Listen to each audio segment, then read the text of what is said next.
नमस्कार दोस्तों, स्वागत है आप सभी का बायो मंत्री के YouTube चैनल पर। दोस्तों आज हम बात करेंगे साइंस के मोस्ट इंपोर्टेंट क्वेश्चंस की। टॉप 15 क्वेश्चंस हैं जो कि प्रीवियस ईयर एग्जाम के अंदर पूछे जा चुके हैं। एग्जाम कौन कौन से हैं तो ध्यान रखना है आपको। RS, BTT, NTPC, UPSC, jet, ICR, BHU, पेट, एग्रीकल्चर सुपरवाइजर और पटवार, रीट, इन सब के अंदर ये क्वेश्चन पूछे जा चुके हैं। तो आपको सारे के सारे क्वेश्चन जो है ध्यान रखने हैं। इनके फैक्ट की बात करेंगे और इनके जो ऑप्शन है उनसे किस तरीके से क्वेश्चंस बन सकता है। तो आने वाले जितने भी एग्जाम्स हैं उन सभी के लिए काफी ज्यादा इंपॉर्टेंट ये वीडियो रहने वाली है। वीडियो को स्किप नहीं करना है क्योंकि मैं आपको ऐसे क्वेश्चंस बताऊंगा जिनको किस तरीके से आपको हैंडल करना है और ये क्वेश्चन जो है आप 100% जो है गलत करके आते हैं। तो आज के बाद आपका क्वेश्चन गलत नहीं होगा। वीडियो को पूरा देखना है स्टार्टिंग से लेकर एंड तक। कॉफी और जो पेन है वो साथ में रखना है क्योंकि जितने भी फैक्ट मैं आपको बताऊं उसको आपको नोट डाउन करते रहना है। चलिए स्टार्ट करते हैं आज की इस वीडियो को। अगर आप PDF प्राप्त करना चाहते हैं तो आप हमारे टेलीग्राम जो ग्रुप है उसको ज्वाइन कर सकते हैं। तो किस रंग का तरंगदैर्घ्य सबसे कम होता है? RS में पूछा गया क्वेश्चन है। लाल, हरा, बैंगनी, नीला तरंगदैर्घ्य बताना है आपको। तो ये होता है सबसे कम तरंगदैर्घ्य होती है बैंगनी रंग की, सबसे ज्यादा होती है लाल रंग की। अगर आपसे पूछा जाए कि प्रकाश का प्रकीर्णन किस रंग का सबसे ज्यादा होता है तो बैंगनी जो रंग है उसका सबसे ज्यादा प्रकीर्णन होता है। लाल रंग का प्रकीर्णन जो है कम होता है, इसीलिए रोड जो लाइट होती है वो लाल रंग की बनाई जाती है ताकि दुर्घटना से बचा जा सके। ठीक है, साथ ही साथ हम बात करें तो बैंगनी जो रंग होता है इसकी आवृत्ति ज्यादा होती है, लेकिन जो लाल रंग होता है इसकी आवृत्ति कैसी होती है? कम होती है। ठीक है, इसीलिए खतरे की जगह पर इस रंग के जो निशान है या लाइट है वो बनाए जाते हैं। साथ के साथ हम यहाँ पर देखें तो आपने रंगों का जो क्रम है वो तो ट्रिक के माध्यम से पढ़ा ही होगा, लेकिन आपको यहाँ पर मैं हिंदी और इंग्लिश दोनों में ट्रिक बताने वाला हूं। बेंजनीय पिनाला आपने देखा होगा। ठीक है, बैंगनी, जामुनी, नीला, हरा, पीला, नारंगी, लाल, इस तरीके से क्रम रहता है। या फिर हम कह सकते हैं इंग्लिश में विबिग्योर कह सकते हैं इसको। ठीक है, violet, indigo, blue, green, yellow, orange और रेड। ठीक है, नेक्स्ट क्वेश्चन नंबर 2 की हम बात करते हैं। मानव शरीर में सबसे बड़ी अंतःस्रावी ग्रंथि कौन सी है?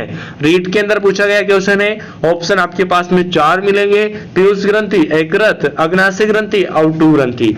आउटू ग्रंथि या हम कहते हैं यहाँ पर थायराइड जो ग्रंथि है उसको कहते हैं यहाँ पर आउटू ग्रंथि, और यह सबसे बड़ी अंतःस्रावी ग्रंथि है।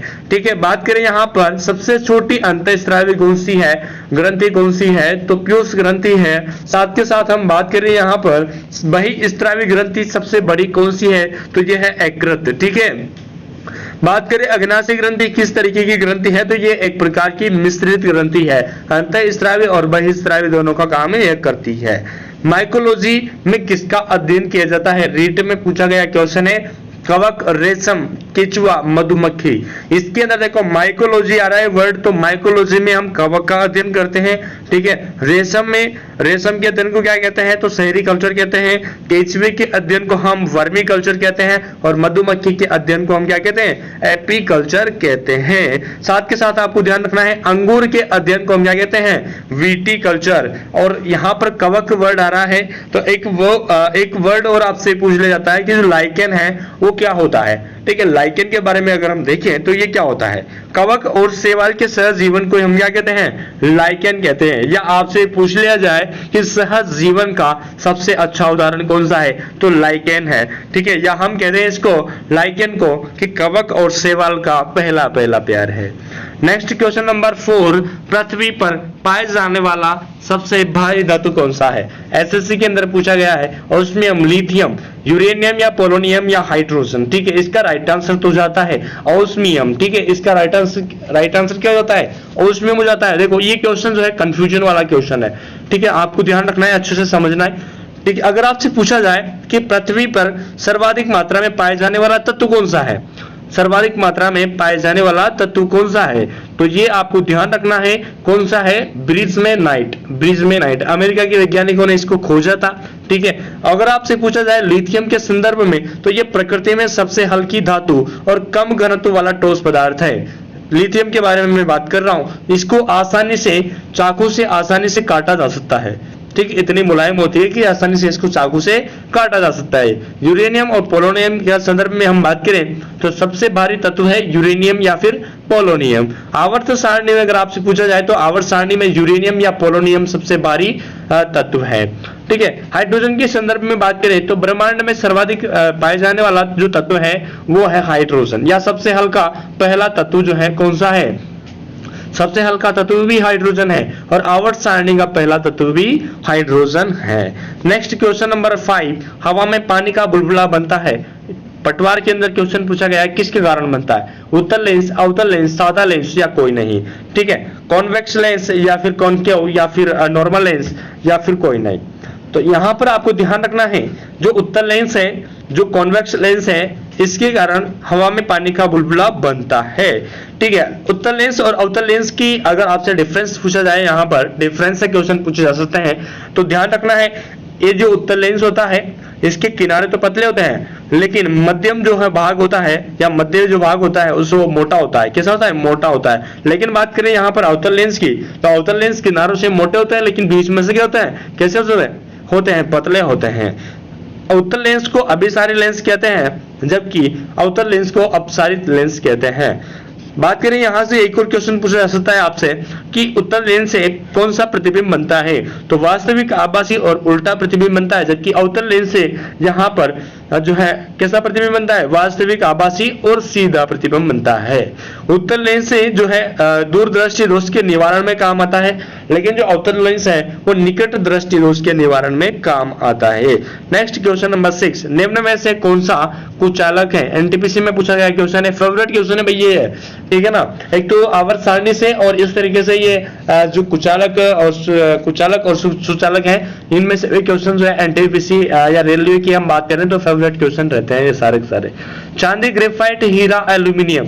चांदी के अंदर जो है करंट आता है, हीरे के अंदर करंट नहीं आता है, ग्रेफाइट के अंदर आता है जबकि एल्यूमिनियम के अंदर भी आता है। तो हीरे के अंदर जो है करंट नहीं आता, इसीलिए यहां से यहां पर जो 4 ऑप्शन है इनमें राइट आंसर हो जाएगा हीरा। हीरा जो है कुचालक है। कैसा है, कुचालक है। चांदी के संदर्भ में बात करोगे तो इसका जो यहां पर हम देखें तो इसका जो सिंबल होता है वो होता है Hg। ठीक है, सिल्वर। 47 इसका परमाणु क्रमांक होता है, आगत वर्धनीय होता है और तन्य होता है, इसी कारण इसके आसानी से आभूषण बनाए जा सकते हैं। इसका अगर आपसे पूछ लिया जाए गलनांक कितना होता है तो 960 डिग्री सेल्सियस इसका गलनांक होता है। इसका क्वथनांक आपसे पूछा जाए तो 1954 डिग्री सेल्सियस इसका क्वथनांक होता है और आपेक्षिक जो घनत्व होता है वो होता है 10.47 किलोग्राम मीटर पर क्यूब। इसका किसका, चांदी का आपेक्षिक घनत्व होता है। ग्रेफाइट के संदर्भ में बात करें तो ये चमकदार काला पदार्थ होता है। ठीक है, विद्युत का सुचालक होता है, तो ये अपवाद है भाई। ठीक है, वैसे तो हम देखें कि जो धातुएं हैं वो विद्युत की सुचालक होती है लेकिन ये ग्रेफाइट जो है अधातु है और ये सुचालक होता है। ठीक है, अपवाद है एक प्रकार से। घनत्व की बात करें यहाँ पर ग्रेफाइट के तो ये है 2250 किलोग्राम मीटर पर क्यूब। एक बेहतरीन जो है आपको पॉइंट बताने वाला हूं मैं यहाँ पर, जो कि आपने पहली बार सुना होगा। ग्रीक शब्द का जो है ये ग्रेफाइट शब्द बना हुआ है, ग्रीक शब्द से बना हुआ है। ग्रीक शब्द कौन सा है, ग्रेफो। ग्रेफो नामक शब्द जो है ग्रीक है और इससे बना है ग्रेफाइट। ठीक है, जिसका अर्थ क्या होता है, मैं लिखता हूं। क्या अर्थ होता है, मैं लिखता हूं। ठीक है, नेक्स्ट बात करते हैं ऑक्सीजन का पूर्ववर्ती है। एग्रीकल्चर सुपरवाइजर के अंदर क्वेश्चन पूछा गया है, ट्रिप्टोफैन, लाइसिन, एमिनो एसिड या फिर कोई नहीं। इसका राइट आंसर है ट्रिप्टोफैन। ठीक है, ट्रिप्टोफैन जो है ऑक्सीजन का पूर्ववर्ती है। नेक्स्ट बात करते हैं सूक्ष्म रंध्रों में पाया जाता है। जेड के अंदर क्वेश्चन पूछा गया है, जल, वायु, खनिज, जल प्लस वायु। इसका राइट आंसर हो जाएगा जल। सूक्ष्म रंध्रों के अंदर जल पाया जाता है जबकि हम बात करें वृहद रंध्रों के अंदर वायु पाई जाती है। राजस्थान की फसल सघनता कितने प्रतिशत है। आईसीआर का फेवरेट क्वेश्चन है, 135, 140, 128, 225। इसका राइट आंसर है 128। ठीक है, ये ध्यान रखना है आपको, राजस्थान की फसल सघनता कितने प्रतिशत है तो 128 है। ठीक है, नेक्स्ट बात करते हैं अंगूर के पकने की अवस्था को क्या कहते हैं। बीएचयू का फेवरेट क्वेश्चन है, बेरिस, मेटाजीनिया, वर्जेन, कोई नहीं। इसका राइट आंसर हो जाएगा वर्जेन। ठीक है, अंगूर के पकने की जो अवस्था है उसको कहते हैं वर्जेन। लेकिन यहाँ पर बेरीज जो है, बेरीज या हम क्या है बेरी, स्ट्रॉबेरी, स्ट्रॉबेरी के पकने की अवस्था है बेरीज। ठीक है, जो सेक्स पावर होती है इसको खाने से या इसके सेवन करने से व्यक्ति की जो है सेक्स पावर की क्षमता बढ़ती है। साथ ही साथ हम बात करें मेटाजीनिया, तो ये जो है सरसों की पकने की अवस्था है। किसकी? सरसों के पकने की अवस्था है। उत्तेजक औषधि है, बीटीटी का फेवरेट क्वेश्चन है, अल्कोहल, कैफीन, कुनेन, कपूर। इसका राइट आंसर हो जाएगा कुनेन। कुनेन एक उत्तेजक औषधि है जिसका उपयोग जो है यहाँ पर मलेरिया या ज्वर में उपयोग किया जाता है। मलेरिया ज्वर को ठीक करने में औषधीय रूप में किया जाता है। सिनकोना पादप की छाल से इस औषधि को प्राप्त किया जाता है। एल्कोहल की बात करें तो किस तरीके से प्राप्त किया जाता है? एल्कीन की जब जल से भी क्रिया करवाई जाती है तो आपको एल्कोहल मिलता है।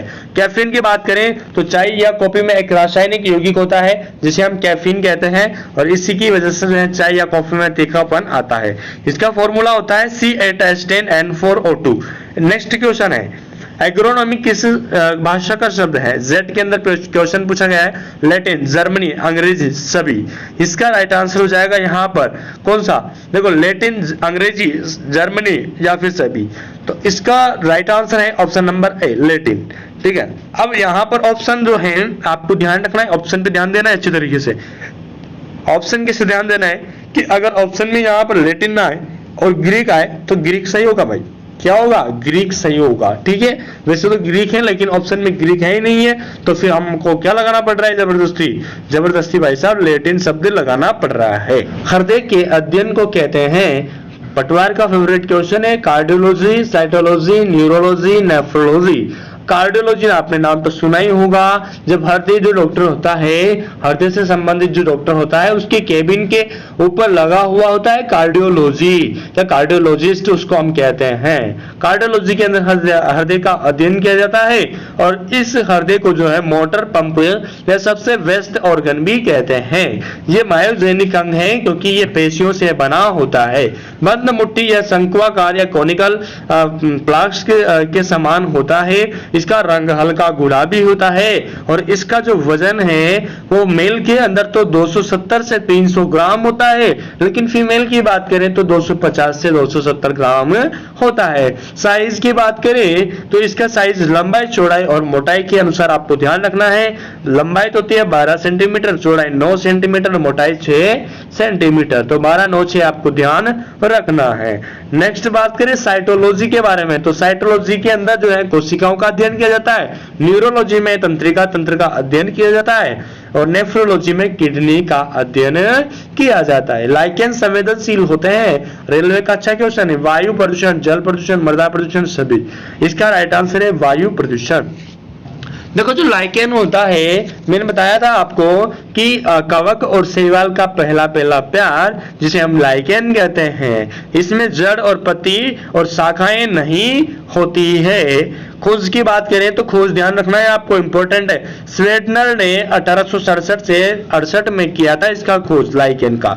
स्वेडनर ने किया था इसका खोज।